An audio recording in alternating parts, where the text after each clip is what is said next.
बता देता हूँ कि थोड़ा मेरी लाइफ के बारे में बता देता हूँ। मैंने 2010 में आईआईटी का एग्ज़ाम दिया था। स्कूलिंग मेरी कोटा में हुई थी एंड बचपन से मुझे साइंस बैकग्राउंड में ज़्यादा इंटरेस्ट था। सोशल साइंस अपनी सिविक्स, ज्योग्राफी, हिस्ट्री, इन सब में बिल्कुल भी इंटरेस्ट नहीं आता था। मेरी कोशिश थी कि भाई 10वीं क्लास तक बोर्ड तक एक बार पढ़ के इनको हटा दूँ, फिर 11th के बाद में तो आएगा भी नहीं। बिल्कुल इंटरेस्ट नहीं था, मैं एकदम दूर भागता था उनसे, एकदम रट्टा मार मार के उनको मैंने निकाला था, क्योंकि मेरा पूरा मैथ्स वगैरह में इंटरेस्ट था। फिर कोटा में वैसे एनवायरनमेंट भी होता है, तो मैंने आईआईटी का एग्ज़ाम दिया, वो एग्ज़ाम भी क्लियर हो गया। फिर मैं आईआईटी बॉम्बे गया वहाँ ग्रेजुएशन करने। तब मेरे फादर ने मुझे बचपन से भी बोला था, और फादर मेरे सिविल सर्विसेज में ही है। पहले वो आरएएस थे, राजस्थान एडमिनिस्ट्रेटिव सर्विस में, अभी उनका प्रमोशन हो चुका है, वो आईएएस में है। उन्होंने मुझे बोला था, उनकी खुद की इच्छा भी थी कि वो आरएएस में, तो चाहते थे मुझे एज ए आईएएस देखना। बट मैं क्योंकि उस एनवायरनमेंट में रहा था, बचपन से मैंने सारी चीज़ें देखी थी, तो कभी मुझे उसका अट्रैक्शन नहीं आया कि यार ये लाल बत्ती की गाड़ी क्या होती है, या ये सोशल स्टेटस क्या होता है, यार ये रिस्पेक्ट क्या होती है। वो सामने दिखता रहता था मेरे लिए, वो घर की मुर्गी दाल बराबर जैसी चीज़ थी, मुझे कभी इंटरेस्ट नहीं था। नहीं नहीं, प्लीज़ आप ताली मत बजाइए, आप सुनिए जो मैं बोल रहा हूँ। ताली आप एंड में जितनी बजानी है बजा लीजिएगा।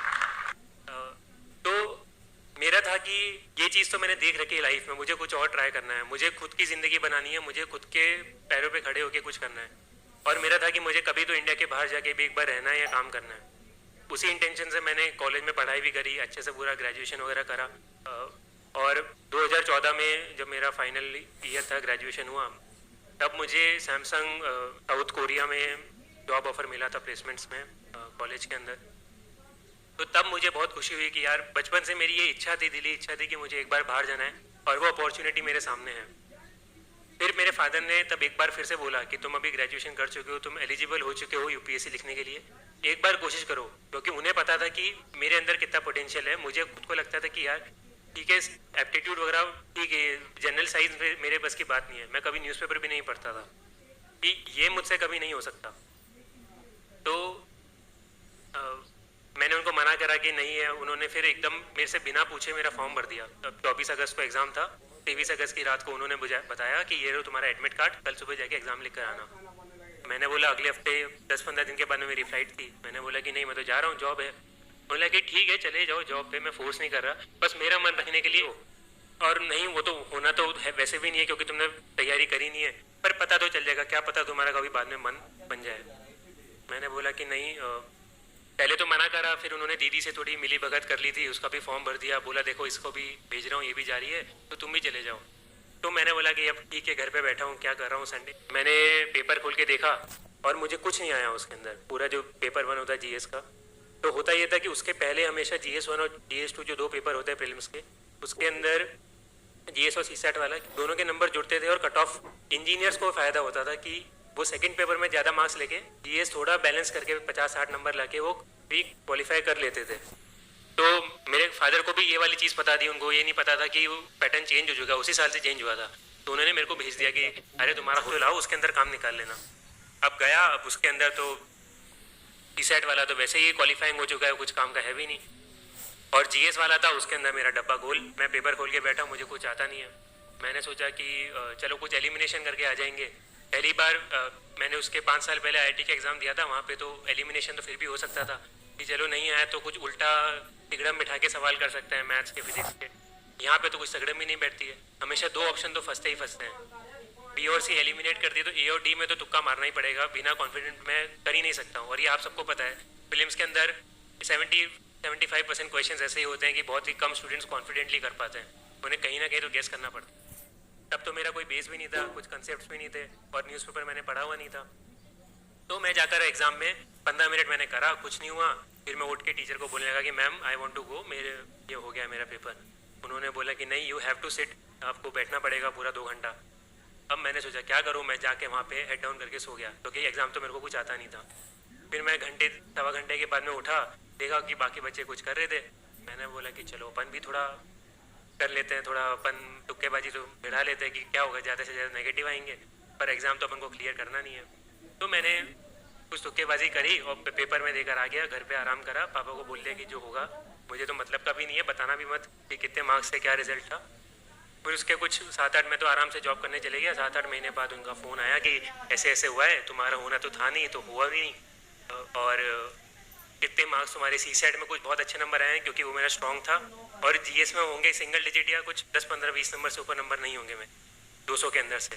तो देख के पता चल गया कि अपने बस की बात नहीं है यूपीएससी, खासकर जीएस, क्योंकि मेरा कभी स्ट्रॉन्ग था ही नहीं। फिर मैंने बाहर, जो मेरा इंटेंशन था कि बाहर नौकरी करी, कभी बीच में यूपीएससी के लिए सोचा भी नहीं, क्योंकि मेरा था कि अभी नौकरी मिली, इसमें अच्छे से करना है, मुझे ध्यान भी अपना कहीं और बांटना नहीं है। तो मैंने अपना सारा जॉब करी 1.5 साल। फिर कुछ चीज़ें ऐसी हुई, वहाँ पे काम पसंद नहीं आया। फिर मैंने सोचा कि इंडिया मूव करके काम करते हैं, और बाहर रहना भी मेरे को इतना पसंद नहीं आया, इंडिया की जो लाइफ मेरे को बेटर लगती थी। तो फिर मैं शिफ्ट करके बैंगलोर आ गया। बैंगलोर के अंदर मैंने जॉब करी, और जॉब करते वक्त बैंगलोर में कुछ 7-8 महीने जब निकले होंगे, दिवाली का टाइम था 2016 का, मैं 2016 मार्च में इंडिया आ गया था। तो जब अक्टूबर नवंबर का टाइम आया, तब तक आते आते जो नेचुरल चीज़ है कि जैसे जैसे एज बढ़ती जाती है, वो थोड़ी लाइफ में सीरियसनेस भी होती है। कब हम हमेशा मजाक नहीं कर सकते हैं कि आज मस्ती कर ली, कल कोई मूवी देखने चले गए, परसों गेम खेलने चले गए, फिर वीडियो गेम खेल रहे हैं, ये हमेशा नहीं कर सकते, कहीं तो लाइफ में सीरियस होना पड़ता है। तो उस वक्त था जब मैंने सोचना विचारना शुरू करा। और वहाँ बेंगलोर का ट्रैफिक भी ऐसा था कि आधा आधा पौन पौन घंटा मैं कैब में बैठा रहता था ऑफिस जाने के लिए। तो और कुछ काम था भी नहीं, तो मैं बैठे बैठे यही सोचता था कि मैं क्या कर रहा हूँ, मुझे क्या करना है।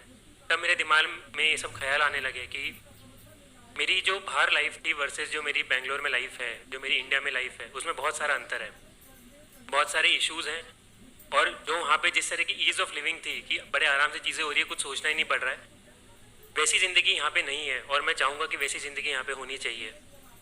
तो जैसे बेंगलोर का ट्रैफिक का मैंने बताया, तो ट्रैफिक का देख के लगता था कि यार ये ट्रैफिक में ये ऐसे क्यों कर रखा है, ये थोड़ा ऐसे कर सकते हैं तो ये निकल जाएगा। ये तो बहुत कॉमन सेंस की चीज़ है। ये एक बस स्टैंड है, वो उन्होंने एक ब्रिज है, उसके बीच में बस स्टैंड बना रखा है, तो बसेस वहाँ पे रुक के तो ट्रैफिक जाम होना ही है। तो सबको सबको लगता था ये वाटर स्केर्सिटी है, पानी की कमी बेंगलोर में बहुत तेज़ी से होती जा रही है, अभी भी इशू चल ही रहे हैं। तो तब से मुझे लगता था कि यार ये सारे चैलेंजेस हैं, और अगर मैं बाहर बैठे बैठे अगर मैं इंडिया में रह रहा हूँ और अगर मैं इनको बस क्रिटिसाइज़ कर रहा हूँ कि ये क्या है, ये गंदा है, बाहर अच्छा था, तो मैं मतलब इतना मेरे को इधर मिला है, मैंने सब कुछ पढ़ाई करी है, तो मैं उसके साथ ही मतलब गलत चीज़ कर रहा हूँ। तो अगर उनको इम्प्रूव करना है तो वो मैं बाहर से कोस नहीं सकता हूँ, मुझे खुद को जाके चेंज करना पड़ेगा। तब मैंने थोड़ा सोचना स्टार्ट करा। फिर वो पहले से दिमाग में यूपीएससी वाला तो एक्सपीरियंस था ही, पता था कि जॉब कैसे होती है, क्या क्या अपॉर्चुनिटीज़ होती हैं, कौन कौन से सेक्टर्स होते हैं।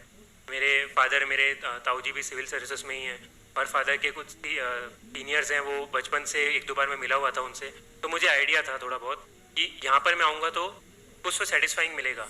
एट द सेम टाइम मैं बेंगलोर में जो जॉब कर रहा था, वहाँ पे मैं 8 to 8, 9 to 9, 10-12 घंटे दिन के मेरे उसमें जाते थे। महीने के एंड में मेरी सैलरी आती थी, काफ़ी अच्छी सैलरी थी, बट उसको ना मैं कहीं यूज़ करता था, ना उससे मुझे सेटिस्फैक्शन मिलता था कि यार मैं कुछ अच्छा इंप्रूव कर पा रहा हूँ या कुछ भी अच्छी चीज़ हो रही है उससे, बस से मेरा फ़ायदा हो रहा है। और मेरा फ़ायदा भी वो केवल मॉनिटरी फ़ायदा है कि मैं आज जाके अगर मैं मान लो 1000 रुपये की शर्ट खरीदता तो मैं कल जाके 5000 की शर्ट खरीद लूँगा, उसके ऊपर तो मैं खर्च कर भी नहीं सकता हूँ। तो मुझे लगने लगा, फिर मैंने घर पे बात करी, अपने फादर से बात करी, बीच में यूएस वगैरह का ऑप्शन भी है कि मैं यूएस भी शिफ्ट कर सकता हूँ, वहाँ पे पढ़ाई की भी अपॉर्चुनिटी मिली। बट फिर बीच में मेरे ऑफिस वालों ने मेरे को महीना 2 महीना वहाँ पे भी भेजा, तब मुझे वहाँ की भी लाइफ दिखी, मुझे पता चल गया कि नहीं, कोरिया भी पसंद नहीं आया, यूएस भी पसंद नहीं आया, मतलब अपन को बाहर रहना पसंद नहीं है, अपने लिए इंडिया सही जगह, अपन को इंडिया में रह के ही कुछ अच्छा करना। इसलिए फिर मैं सोचने लगा कि यूएस का तो मैंने ऑप्शन कैंसिल कर दिया और घर पे बात करने लगा। तो मैंने 5-6 महीने लगाए, बार बार हर महीने मैं घर जाता था, पूछता था, बात करता था जितने लोगों से हो सके, खासकर वो भी केवल घर के अंदर, और 1 या 2 लोग, ऐसा भी नहीं कि मैंने 10 जनों को या दोस्तों को भी बता दिया कि मैं ये सोच रहा हूँ, क्योंकि बहुत सारी ओपिनियन आती है, जो वो सब अपन को जो सोचना होता है, अपन को करना होता है, वो उनसे इन्फ्लुएंस होती है। अल्टीमेटली जो आपको अंदर से चाहिए वो आपको ही पता है, या ज़्यादा से ज़्यादा जो आपके क्लोज वंस है, आपकी फैमिली है, वही आपको बता सकते हैं, वही लोग हैं जो आपको सही एडवाइस देंगे, बाकी तो उनके हिसाब से जो सही है वो बताते हैं। इसलिए मैंने सोचा कि इन्हीं लोगों से पूछता हूँ। फिर सोच समझ के मैंने डिसाइड करा, बताया कि सब जगह पॉजिटिव नेगेटिव होते हैं, कि तुम सिविल सर्विसेज में भी आओगे तो ऐसा नहीं है सब कुछ अच्छा होगा, इश्यूज़ होंगे, लोगों को ट्रांसफ़र का बहुत टेंशन रहता है, कहाँ ट्रांसफ़र कर देंगे, या लोगों को पॉलिटिकल इंटरफेरेंस का डर रहता है, बहुत सारी चीज़ें होती हैं। वही मैंने बात करी तो उन्होंने बताया कि हर जगह पॉजिटिव्स नेगेटिव्स होते हैं। सिविल सर्विसेज में ज़रूरी नहीं है कि सब कुछ अच्छा होगा, ज़रूरी नहीं है सब कुछ गंदा होगा। अगर तुम जहाँ सेटिस्फेक्शन लेना चाहते हो जो काम करके तुम अच्छा काम करना चाहते हो वो ज़रूर यहाँ पे मिलेगा। तो इसका मुझे पता था कि अगर मैं अच्छा ही ढूंढूंगा तो मेरे को अच्छा ही मिल जाएगी, बट अगर मैं केवल बुराई ढूंढूंगा उस चीज़ के अंदर तो मेरे को बुराई भी मिल जाएगी। और अगर मैं प्राइवेट जॉब कंटिन्यू करता हूँ तो वहाँ पे भी है कि ठीक है, मेरे को अच्छी सैलरी मिल रही है, सब कुछ बढ़िया है, मैं अच्छी लाइफ जी सकता हूँ, मैं महंगी कार खरीद ली, ये कर लिया, जो करना है मैं कर सकता हूँ, but at the same time जो सेटिस्फेक्शन है कि मैं कुछ अच्छा काम कर रहा हूँ वो वहाँ पे नहीं मिलता है। या मैं बैंगलोर में हूँ, वहाँ पे ट्रैफिक में फंस रहा हूँ, तो पता है कि वो भी नेगेटिव ही हुआ उस जॉब का। तो मुझे वो मैंने जब कंपेयर करा दोनों चीज़ों को तब मैंने सोचा नहीं, सिविल सर्विसेज का एग्ज़ाम देंगे। फिर मैंने मेरी जॉब छोड़ी, मई 2017 में मैंने मेरी जॉब छोड़ी थी। उसके बाद में मैंने मेरी प्रिपरेशन स्टार्ट करी। ये एग्ज़ाम मेरा 1 साल का या मेरा 1.5 साल का टाइमलाइन था। तो अब लोग बोलने में बोल सकते हैं कि ठीक है मेरे 2 अटेम्प्ट थे, बट मैं इसको पर्सनली फर्स्ट अटेम्प्ट ही काउंट करता हूँ, क्योंकि पहला अटेम्प्ट तो था कि मेरे को एग्ज़ाम के एक दिन पहले पता चला कि मुझे कल जाके एग्ज़ाम लिखकर आना है, और मैं इसको as a time period count करता हूँ। कोई मेरे से पूछेगा तो मैं बोलूँगा मैंने ज़िंदगी के 1.5 साल 2 साल डाले यूपीएससी क्लियर करने के लिए, और वो लगते ही हैं, वो सबके ही उतने मिनिमम तो इतना अमाउंट डालना पड़ेगा आपको। तो ये मेरी टाइमलाइन थी जो मैंने बताई आपको। अब इसमें आप नोट करेंगे तो सबसे पहले मैंने सबसे बल्क में जो टाइम बताया वो क्या था, मेरा यूपीएससी में आने का जो थॉट प्रोसेस, जो मैंने स्टार्टिंग के तैयारी शुरू करने के पहले 5-6 महीने डाल दिए सोचने में कि मुझे एग्ज़ाम देना है, क्यों देना है, क्या फ़ायदे हैं, क्या नुकसान है, करना है या नहीं करना है। सबसे पहले मैंने वो वाला काम करा। मैं आप सबको ये चीज़ इसलिए बता रहा हूँ, ये मेरा रीज़न था, इससे आप लोगों का कोई लेना देना नहीं है। काफ़ी लोगों ने पूछा इसलिए मैंने बता दिया।